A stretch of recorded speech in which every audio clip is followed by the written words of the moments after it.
All right, guys, we've talked a lot of LeBron, but we haven't talked about how the decision to join Philadelphia impacts his legacy yet. And I saw one tweet which sparked an idea in my head, and it's from Ari Wasserman, who covers college football. Now, he's not an NBA guy. He's a college football guy, 4-on-3, but he tweeted out, LeBron James, someone I believe really cares about legacy, had one obvious choice to make. Go back to the Cleveland Cavaliers and finish it where it started.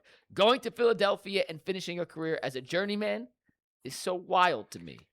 I wanted to ask you guys, A, do you see LeBron going to Philly as a journeyman finish? And B, how does LeBron's decision to join Philadelphia, how will it impact the overall LeBron James legacy? Ari's declaration there is assuming that he goes to Philly and they don't do anything of note. Yeah.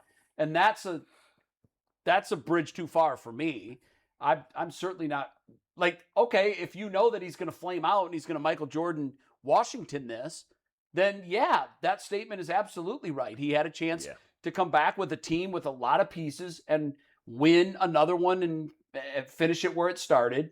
But I had mentioned earlier that I liked your line, like, we don't write our own legacies. He chose where to write his own legacy. And you have to contrast these storylines. Which, in your guys' mind, would be more impressive? Coming to Cleveland and winning a title here and retiring as an NBA champion, bookending it with his 2016 title, which would have been 11 years later with completely different players at the age of 42, or going to Philadelphia and winning with a fourth team, players he wasn't familiar with, and ending another drought. Because he obviously ended the drought in Cleveland. Like, which of those would be more impressive for you guys?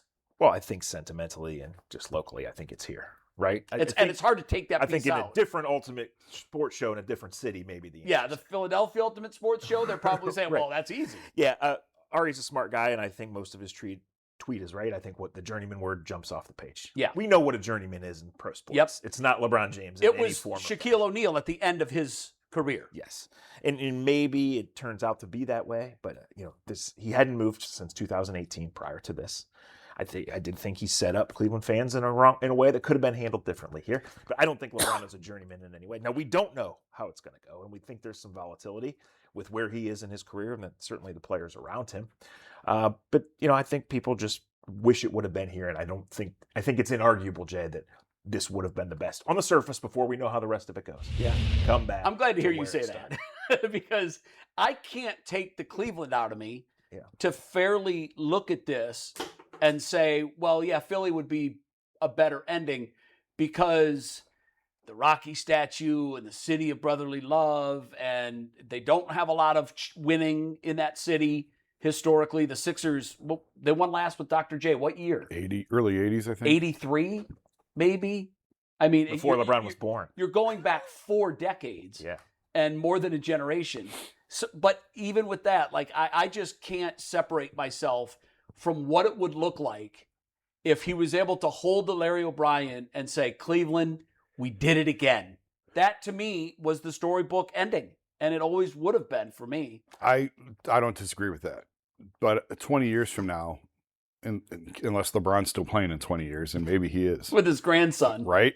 But in 20 years from now, are people going to look back and go, yeah, but remember, if they don't win, if he goes to Philly and they don't win, well, he finished that career in Philly and that changed everything. Like, do you remember Jerry Rice in a Seahawks uniform? No. Or Patrick Ewing in a Sonics uniform? Even Joe Montana in a Chiefs uniform. Chiefs. Yeah, and he was there for a few years. Yes, and made the playoffs, but it was just so if he wins, it cements his legacy. And I said this last week, no player has ever done it with 3 teams. And it's the thing that's hysterical to me is everyone says like LeBron is just ring hunting and he just jumps the best situation. Well, when he came back to Cleveland, they were not a playoff team.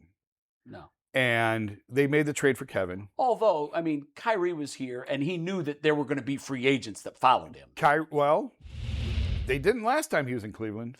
No, but he has now 2 NBA rings under his belt. But I'm just saying, the team that he walked in the door to come back to in Cleveland was not a playoff team, and there was a really young team that had some decent. He was betting players. on himself. He was betting on himself. Yeah. When he went to LA, that team was terrible. Yes.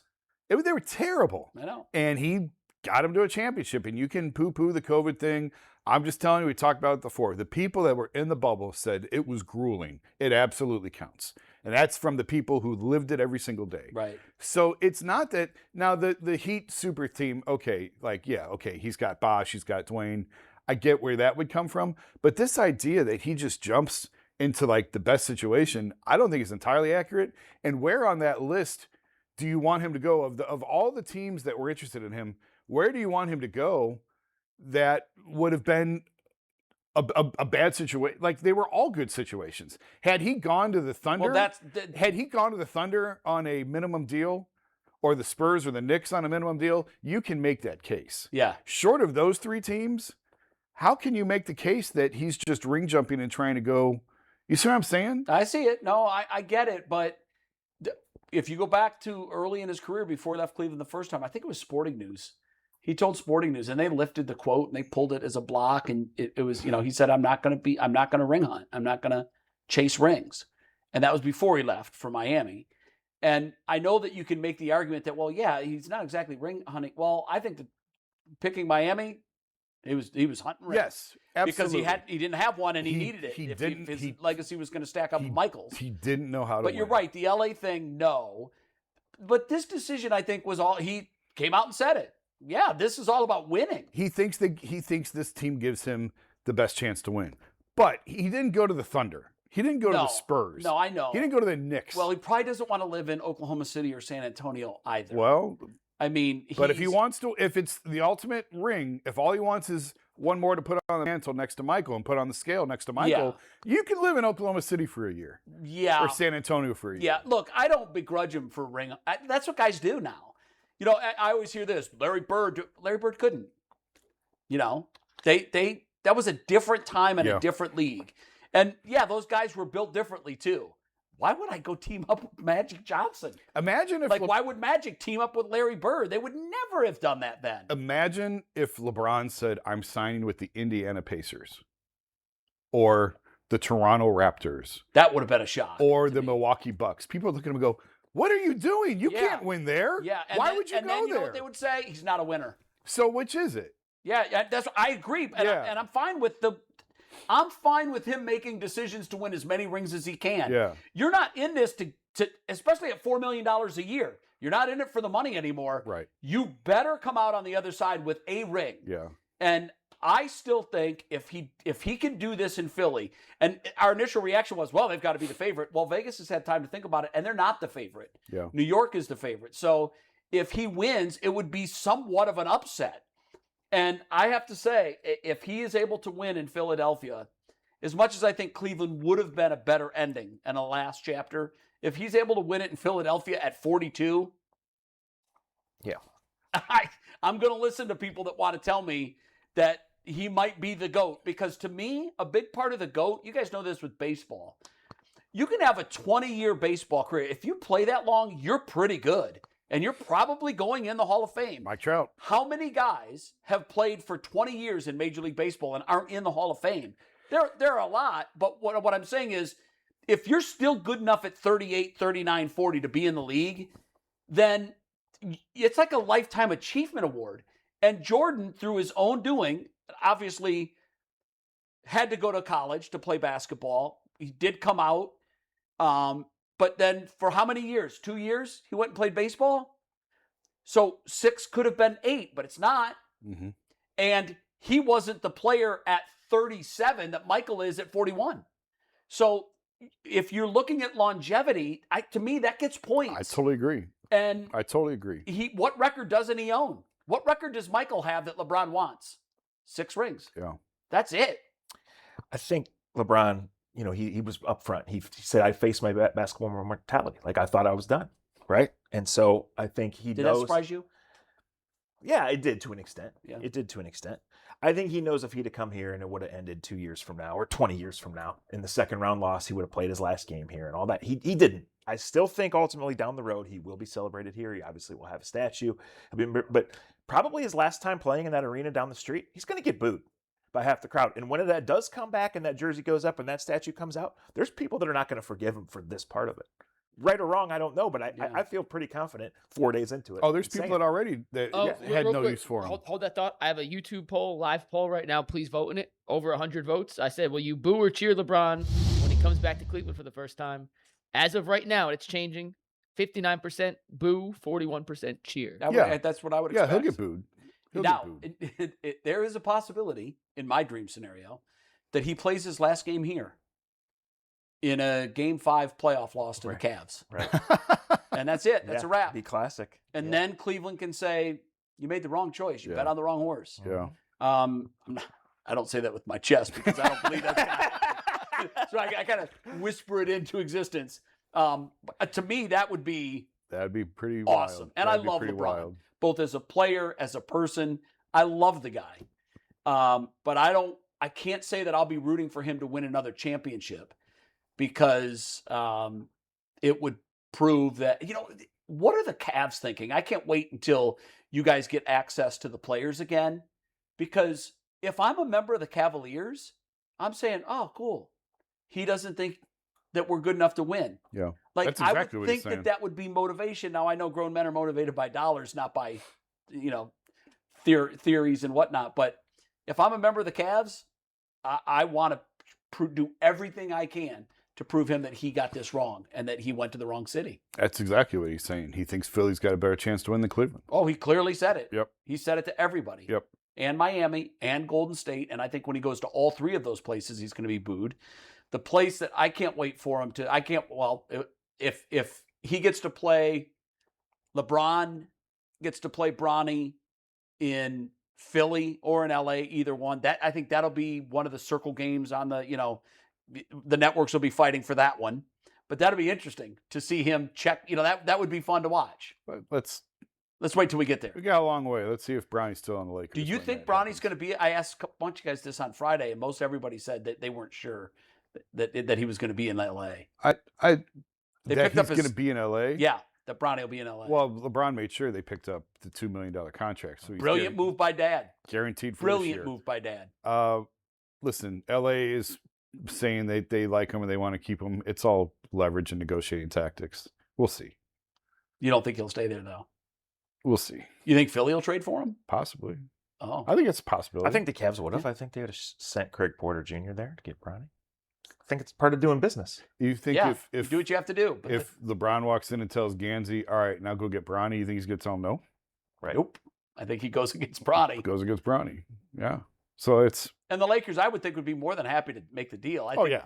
They got back. If they get something for him? Yeah, Yeah. especially. Yeah. Yeah. That's why I'm saying it's all negotiated now. Of course, the LA is going to. What LA's not going to shoot their own hand and say, "Nah, we can't wait to get rid of this guy." No. Well, in fact, weren't there comments to the contrary where they might be leaning? They have a bigger role in mind. Well, for that's him? what I'm saying. That's negotiating. That's what I'm saying. They're Yeah. going to say, "You want him?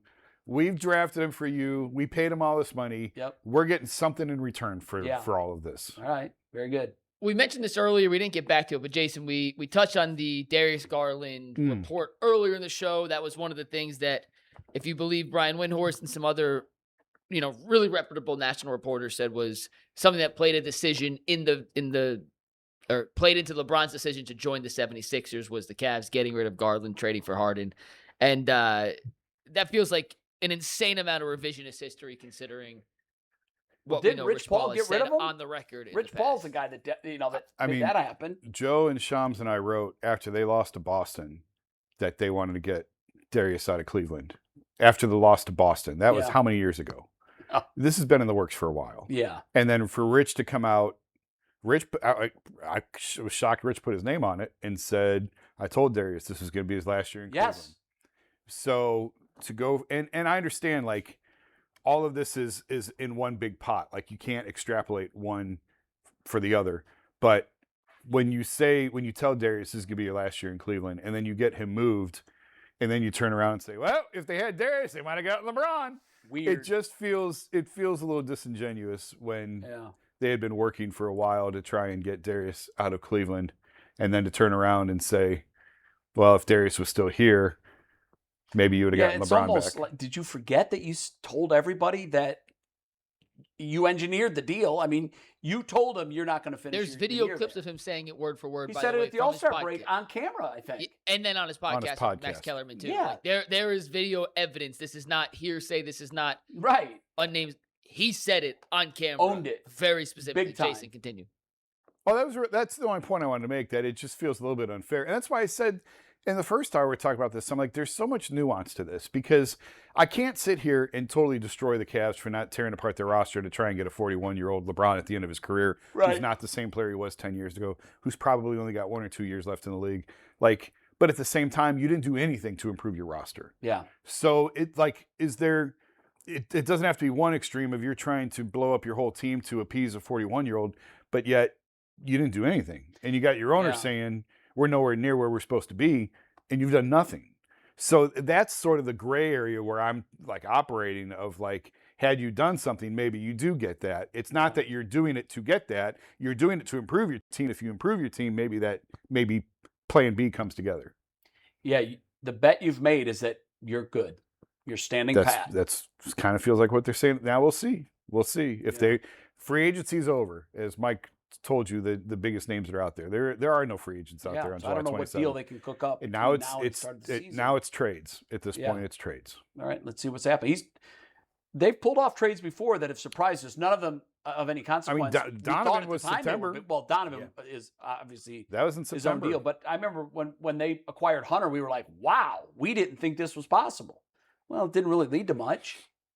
So I don't know what kind of trade you can even cook up that would be of any consequence, that would change the Cavs' trajectory in the upcoming You're season. going to have to change the whole alignment, right? Because you're going to have to say we need to beef up the wing, and we're probably going to have to give up Jared Allen to do it. Or you're going to have to continue to shop in the very discount Super Mario bargain, right? And then hope that Super Mario you bargain, string man. a couple of those together. And that's why I said Jalen Tyson becomes a super important guy. Yeah, I He's mean, the only wing on the roster. I really think you're right about that. I mean, if he does develop and becomes, and that happens. We've seen guys take that huge step. We saw a lot of potential from him last year. If he continues that growth trajectory and can work his way into this lineup without disrupting all the pieces around it, maybe that's the answer. Maybe they like him more than we do. We'll find out. We'll see.